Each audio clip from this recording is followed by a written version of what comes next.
Years passed, and Moses grew into a strong, intelligent, and respected man within Pharaoh's palace. He enjoyed every privilege of royalty, yet his heart remained deeply connected to the Hebrew people. One day, Moses left the palace to see the conditions of his own people. What he witnessed broke his heart. Hebrew slaves were forced to work under the scorching Egyptian sun. Guards shouted harsh commands, while workers struggled to carry heavy stones and make endless bricks. Their backs were scarred from whips, and their cries echoed across the land. Then Moses saw something he could not ignore. An Egyptian overseer was brutally beating a helpless Hebrew slave. Looking around and seeing no one nearby, Moses stepped in. In a moment of anger, he struck the Egyptian, killing him. He buried the body in the sand, hoping no one would ever discover what had happened. The next day, Moses returned and found two Hebrew men arguing. As he tried to stop the fight, one of them replied, "Who made you our ruler and judge? Are you planning to kill me as you killed the Egyptian?" Fear rushed through Moses. His secret had been exposed. Soon the news reached Pharaoh. Furious, the king ordered that Moses be captured and executed. Without hesitation, Moses fled Egypt. Leaving behind wealth, honor, and the royal palace, he escaped into the vast wilderness.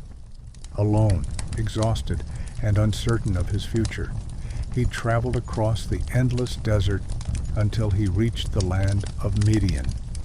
There, beside a well, Moses met the daughters of a local shepherd. When other shepherds tried to drive them away, Moses defended them and helped water their flock. Their father welcomed Moses into his home. In time, Moses married Zipporah, one of the shepherd's daughters, and settled into a quiet life as a shepherd himself. For 40 years, Moses cared for sheep among the rugged mountains and lonely deserts of Midian. The prince of Egypt had become a humble shepherd, yet God had not forgotten him.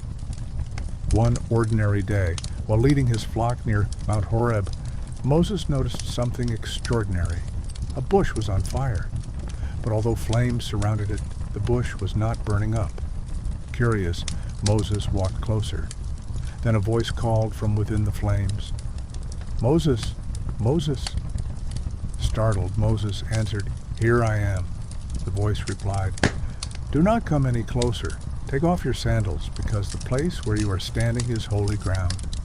Trembling with awe, Moses removed his sandals and bowed his head. The voice continued, "I am the God of your fathers. I have seen the suffering of my people in Egypt. I have heard their cries, and I know their pain. Now I have come to rescue them." Then came the words that would change history forever. "I am sending you to Pharaoh. You will lead my people out of Egypt." Moses was overwhelmed. "Who am I to stand before Pharaoh?" he asked. "How could I possibly bring the Israelites out of Egypt?" God answered with a simple but powerful promise.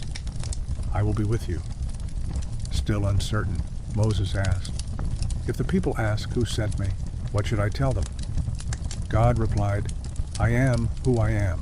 Tell them that the great I am has sent you." Even then, Moses doubted himself. "I'm not a good speaker," he confessed. "People will not listen to me." God reminded Moses that he is the creator of every human mouth and promised to help him speak.